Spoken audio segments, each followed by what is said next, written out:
Possibly. Possibly. Yeah. It's a good possibility, yeah. Big. I'd say at least 50%. Any secrets? Yeah. Lots of secrets. Do you want to share some secrets? Come on, It's man. even one of the songs.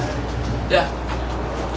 No, there's gonna be some cool stuff on the record, and Tim McTagg is gonna write every single song for us. No, there's just it's more personal, I think, for all of us on this record. It's more of like a close knit family.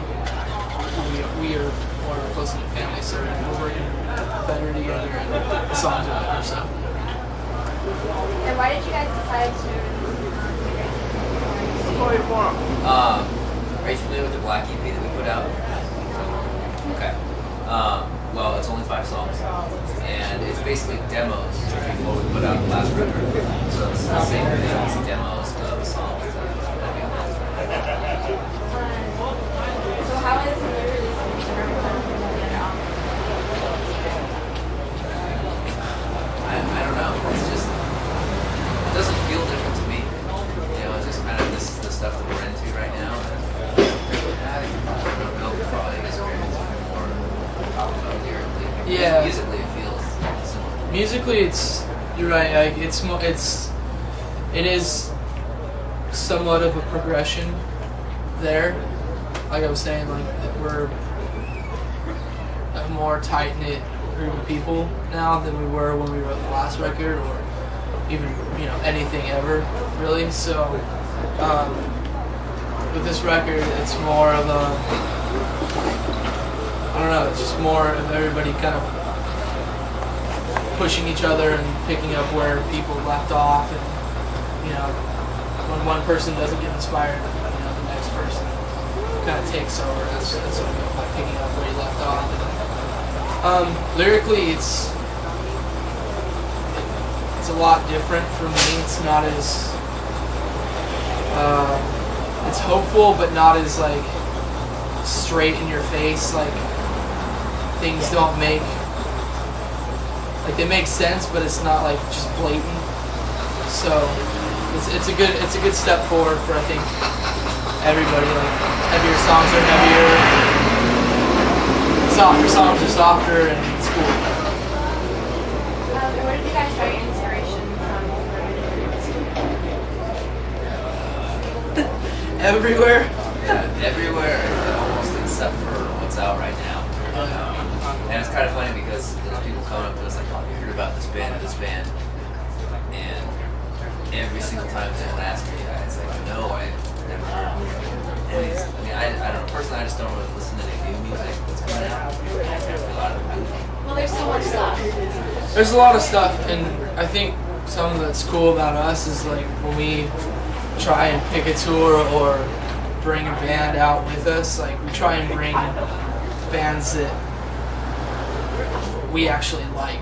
You know what I'm saying? Like there's a lot of bands, like he was saying, we don't really listen to a lot of new stuff because we don't really like a lot of new bands that are writing new material, and so it kind of is hard for us to really like all decide on like what we're gonna do with our touring schedule. But we really enjoy touring with Thunder Oath because we do like their music.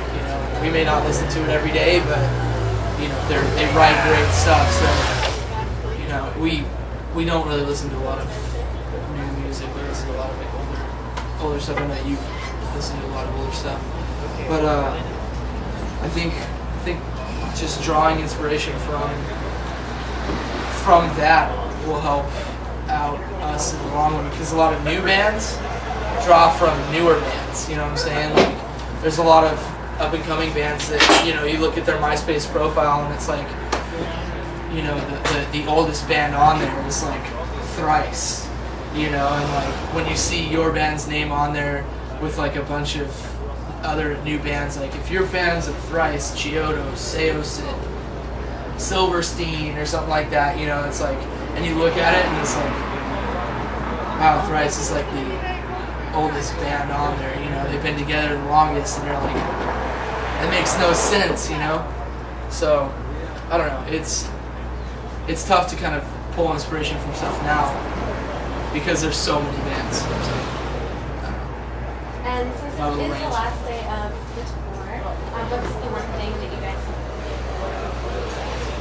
What? learned the most, like, as a band from this tour? Ooh. I hate when we get asked these questions because I seriously have an answer for them all. Like all the time, like I'll be walking around and like, or something will happen on tour where it's like, what's the craziest thing you've seen on tour? And when I'm walking around thinking about tour, some crazy stuff happened. But then when we get asked questions like this, I'm like, blank. Well, one of the things that I've learned, and it's probably very true right now, is that you can never be too prepared for anything. Like every time you think you know the answer to something, it's always going to be something. Yeah, exactly, and that I would even bring that to our show, our live show. It's like stuff happens every single day. Like we have been writing our new record, and when we were in the studio, we had a big, huge open room to practice in and record drums in. We had like these smaller rooms, and for all of us, when you're in the studio, you know, some things can go wrong, but it's an easy fix for the most part, you know. Whereas when you're playing live, you only have 45 minutes to play as many songs as you possibly can, which is kind of our mentality. And when something goes wrong and you have to cut a song out of the set, which you've been playing for a week straight or 2 weeks straight, you know, you have to get used to that change.